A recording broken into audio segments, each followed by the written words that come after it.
Ye kangu gur bakanyich tede londe kachiriak bai kutidi nyen de kakapan chariop yich. Ketueng meriup adil nyen ya tit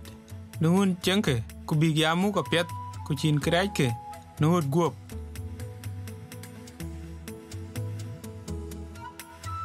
Meriup adil nyen ya tit nikati mok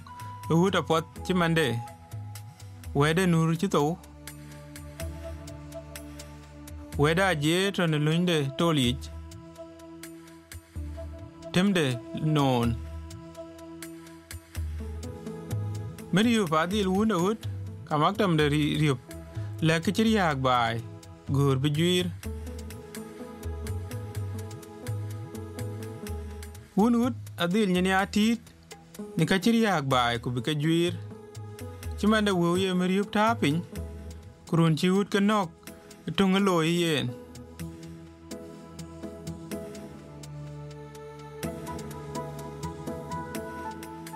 kachiriak ye juir ay yiro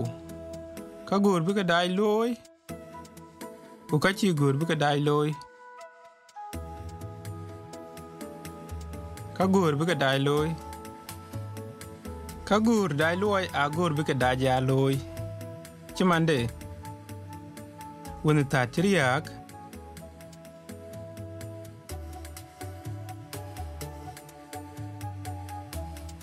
kuire piu tu chiriak diam de ko aro de piu ruo chinyende kiyene loror gero da lir tat kariak de karaba indil maktam de riup kawunda udle kagur bika dailo ni nyen yich elondu bika chiriak juir kubik piat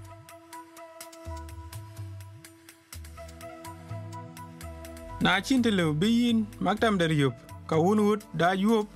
ka chintelu bike kechiriak dailo ni kam tin kor kinle ba tit juir kubika chiriak ben loy kuyene wuke ile ba wu cha yena tit tiech to na wunut ka maktam de riup ninin ke tiet ku ngwani nylon ti loy kitin kor chi alip chup ku che yin rach ke chiriak kuna cha wunut ka maktam de hut yen kam lu bi ke ye loy ku ken ke loy kuna nong ma dol de wu chia tit tiech ku jale awar gang chia tit got nyot ke chiwaj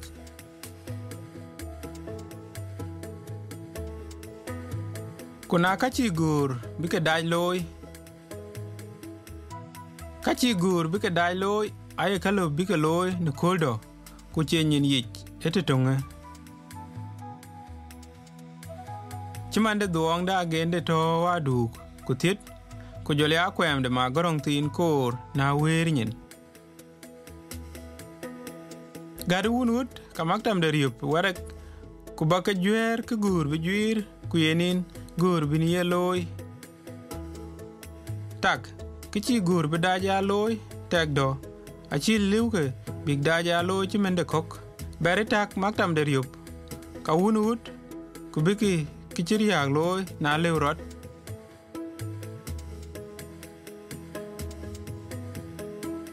donate tuch kudon wuke kachi e dai loy te pinyitok na ken maktam de riup ka wunut gam ku biyin chuot nu wargang chugodi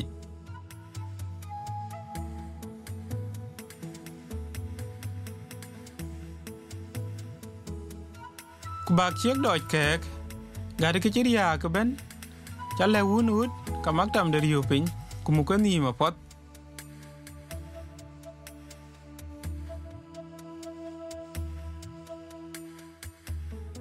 indir wuke ariup ya tapin na chok maktam de riup ka wunut kwech ne londe kachiriak bai na kaje ke yichi wuke riup tepin kindong long de riup ko ilu bi chuo ror bai ne maktam de riup kan wunut ilu baget nong Consumer Trade and Tenancy Tribunal CTT akunum de meriop kutajir na ewunut ka maktam de riop kwech ni jwer ka chiriak.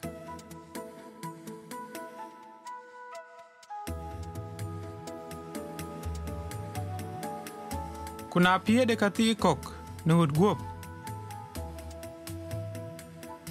Indil kani atich tena wunda hut ni gat kubiyin pol ba guod kriye ben guod ba wari juhut loy.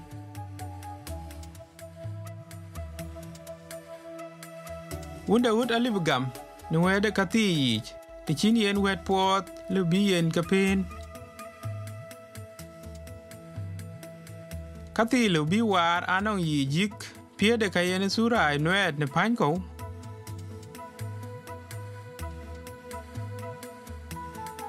Pie de kayen mitgel na wirnyin.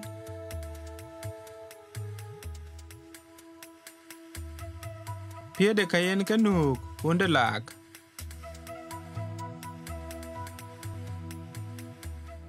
Ache kriye ben yen bi wunut yadil gam to gurin ba kedit wari jod.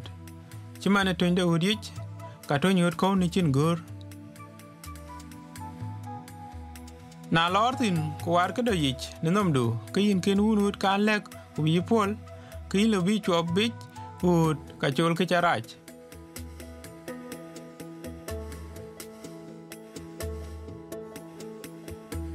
Kuba wil juich kok kameriup nongich yitken kukamu kukanim la yuk.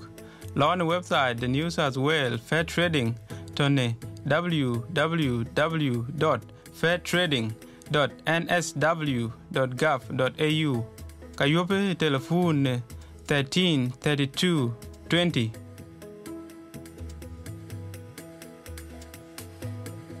Na guri yin kwany the were tok kin yope 13 14 50.